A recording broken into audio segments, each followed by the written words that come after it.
Allocution du professeur Paul Kamolai Djamanyangala, promoteur de la coalition citoyenne pour un gouvernement de solidarité nationale. Le président de la République, en sa qualité de garant de la nation, de choisir soigneusement parmi les fils et les filles les mieux doués et le plus aguerris au sein de notre nation, une poignée d'entre eux pour qu'ils travaillent ensemble, main dans la main, au sein d'un gouvernement de taille réduite, dépourvu de toute fioriture et dépenses extravagantes pour incarner une véritable solidarité nationale qui sera concrétisée notamment par une réduction effective immédiate des émoluments de tous nos gouvernants. Nous lançons publiquement cet appel ardent au président de la République au nom de tous nos compatriotes qui sont collectivement laissés pour compte par les politiciens qui, 63 ans durant, ont réussi à détruire sans aucune vergogne ces pays et ces beaux et grands pays qui faisaient jadis la fierté de notre continent africain. Le peuple est souverain. Il ne peut jamais recevoir des cadeaux de ses gouvernants. Le devoir des gouvernants est de gérer la chose publique dans l'intérêt exclusif du peuple.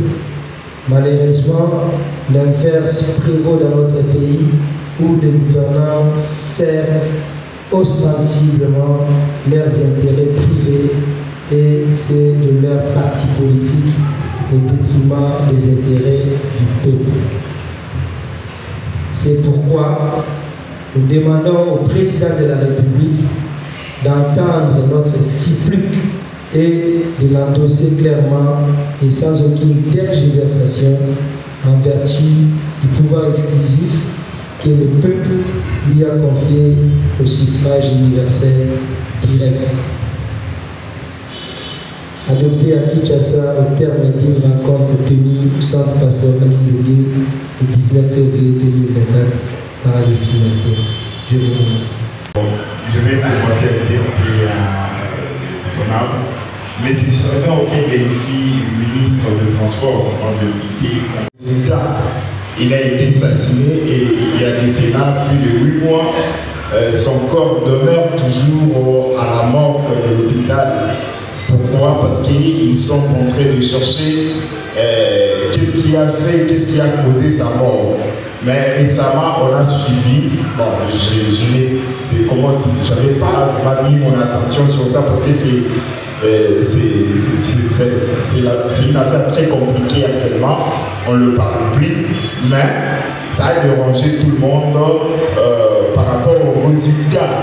La justice congolaise nous a présenté. Or, récemment, le président de la République a bien dit on ne pourrait pas répéter les erreurs du passé.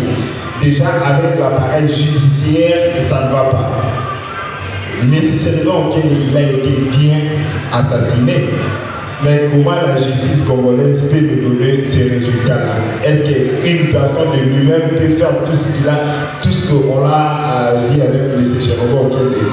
Donc il y a un problème auprès de notre appareil judiciaire, comme vous venez de régler parmi les 6 rubriques que vous avez élues. De la République nomme le Premier ministre au sein de la majorité parlementaire après consultation de celle. Dans le cas qui nous occupe présentement, il est évident que les élections du 20 décembre 2023 n'ont produit aucune majorité parlementaire.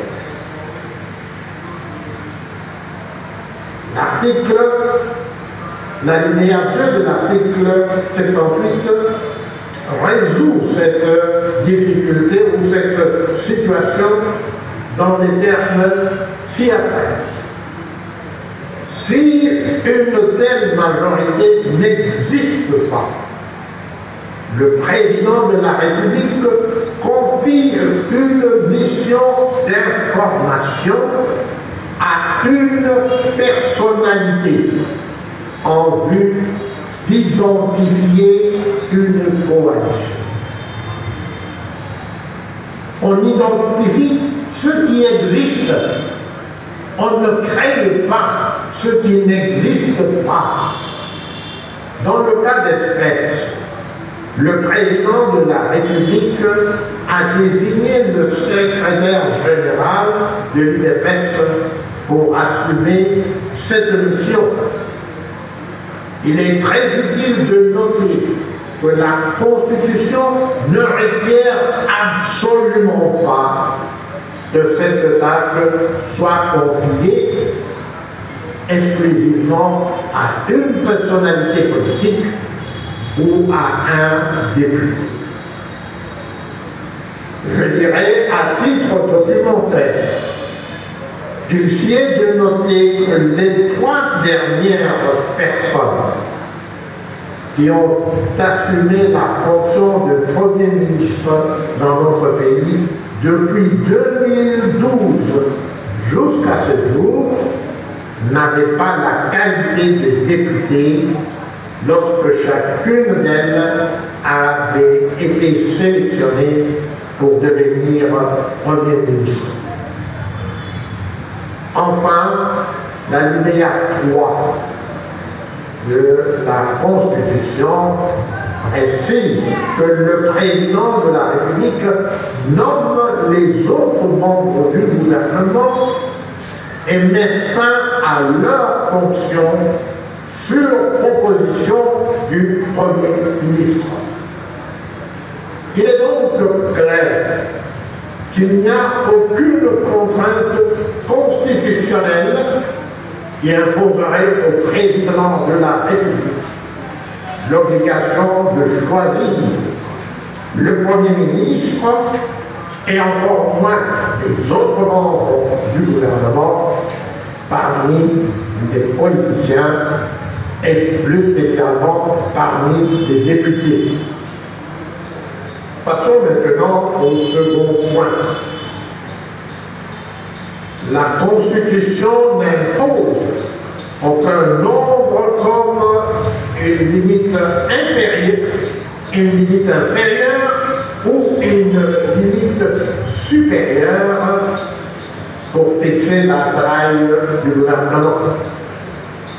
Le nombre de 45 ministres que représente la taille actuelle du gouvernement de la RDC est excessif, car, strictement parlant, rien pique la taille d'un gouvernement aussi éléphantesque.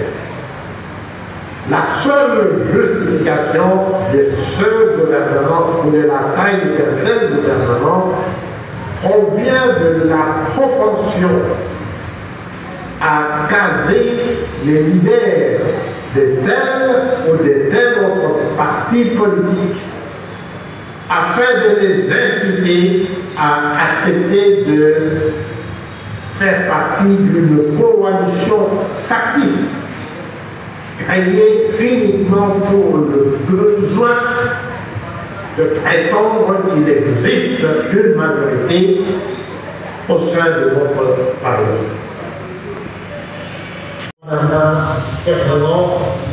Au coordinateur général du Rassemblement aux acteurs de la Renaissance du Congo, qui, durant mon absence, et celle de Mme Mouleka Thérèse, sur place à Kinshasa, ordonne effectivement de main de maître la réalisation de toutes les activités de notre ASBEL Pluriarec, que nous continuons de suivre étroitement de loin, car nous séjournons présentement aux États-Unis pour des soins médicaux.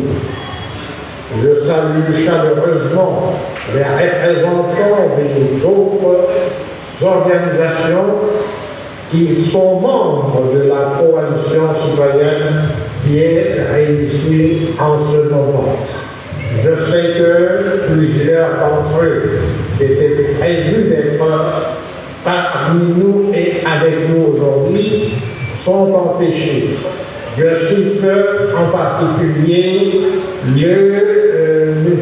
Calumet Max Félicien, qui est président du Conseil de l'apostolat des laïcs catholiques du Congo, ou congolais, qui devait être avec nous et qui pourra nous rejoindre un peu plus tard parce qu'il est présentement à Nécropole pour une cérémonie funéraire. Je salue le professeur Kidiamboto qui n'est pas dans la salle et qui est professeur, qui est retenu par les activités d'enseignement.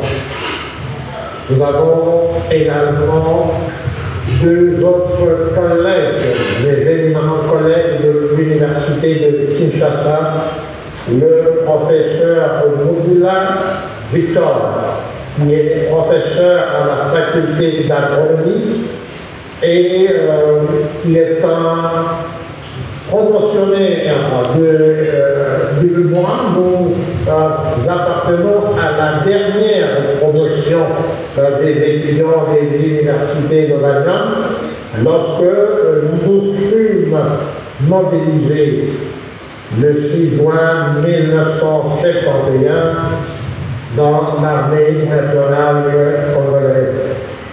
Monsieur le professeur Mokula est également en ce moment le président de l'association des anciens élèves des pères scotistes, j'en suis un moi-même, et qui est une organisation dont les anciens présidents sont des personnalités éminemment connues dans notre pays.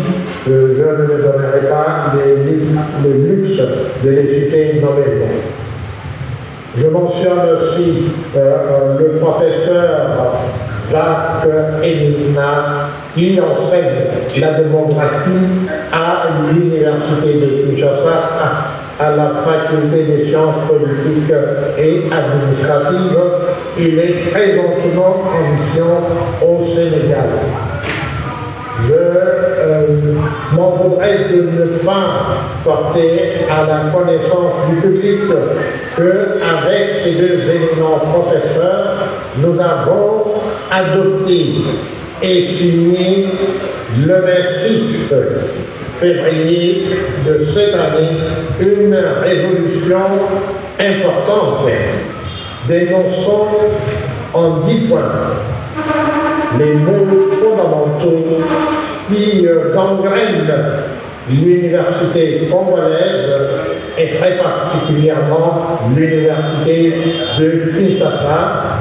Et nous interpellons toute la communauté universitaire ainsi que toute la communauté nationale pour que nous reprenions en main le destin et le sauvetage de notre alma mater.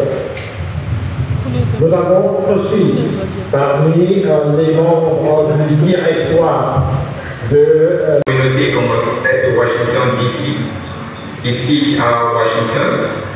Alors, en ce qui concerne le George Floyd, oui, je connais très bien l'histoire de M. George Floyd. Bon, il est déjà décédé.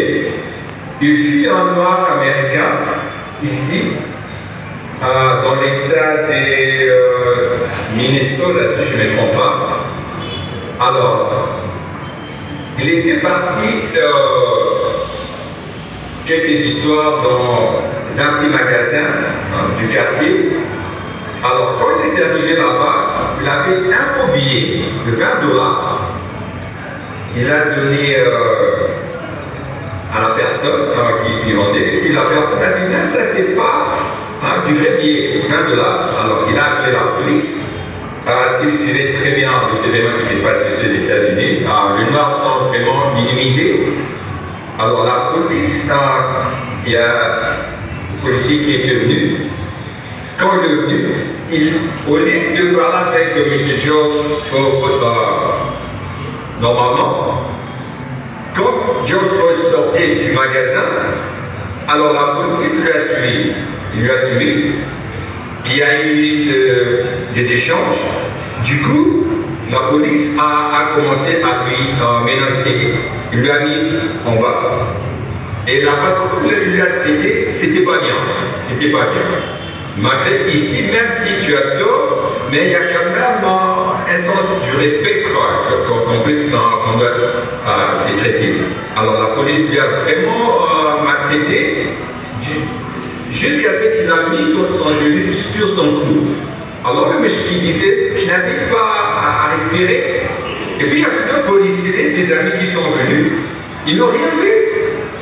Et après, tellement que George Floyd avait très mal à s'exprimer, du coup on l'a amené à l'hôpital et il était décédé. Alors nous, il y a eu tout un groupe de Noirs ici, ils se sont dit, mais c'est trop, c'est trop, c'est trop. C'est pas de cette façon-là qu'on doit vraiment nous traiter. Alors, il y a eu des émeutes un peu partout dans plusieurs villes de Washington ici aux États-Unis. Même ici à Washington, d'ici où je réside, il y a eu des gens qui ont marché pour revendiquer leurs droits. C'est pas de cette façon-là. Donc, c'est ça un peu l'histoire de George Floyd. Et à la fin, on a vu que la police n'avait pas fait un bon travail. Et la famille a fait des poursuites, et on les a amenés à la justice. Et aujourd'hui, je vous parle, le policier a été emprisonné, ils ont été, il a été trouvé coupable. Et il n'y a pas très longtemps, il s'est suicidé dans la prison. Donc, c'est un peu ça, quoi. C'est vraiment triste, quoi. C'est vraiment triste la façon dont George Floyd a été traité. C'est un peu ça. Merci. Merci, Président. Je me constate, oui, bon, la caméra Kinshasa est bel et bien ouverte. Alors, pendant qu'on écoutait ça, je laissais, je voudrais voir si les membres de RAREC qui suivent généralement les recommandations que je donne, s'ils ont pu appliquer ça. Y a-t-il quelqu'un dans la salle à Washington qui s'est donné la peine d'aller sur Google pendant qu'on parlait pour regarder un peu ce qu'est M. Steve Biko? Et si personne ne l'a fait, quelqu'un peut dire, pouvez-vous déjà maintenant rapidement rechercher sur Google qui était M. Steve Biko?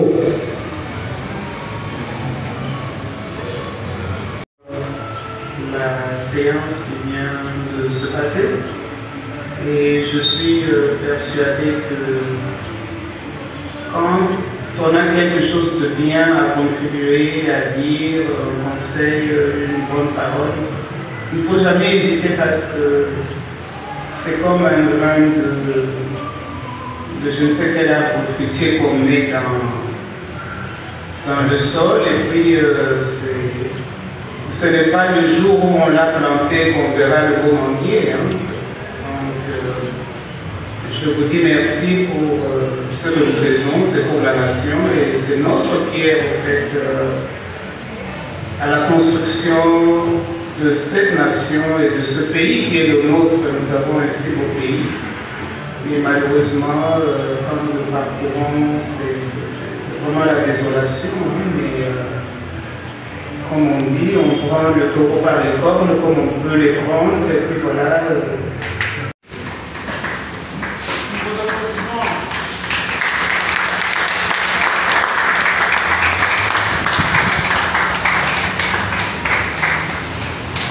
Merci.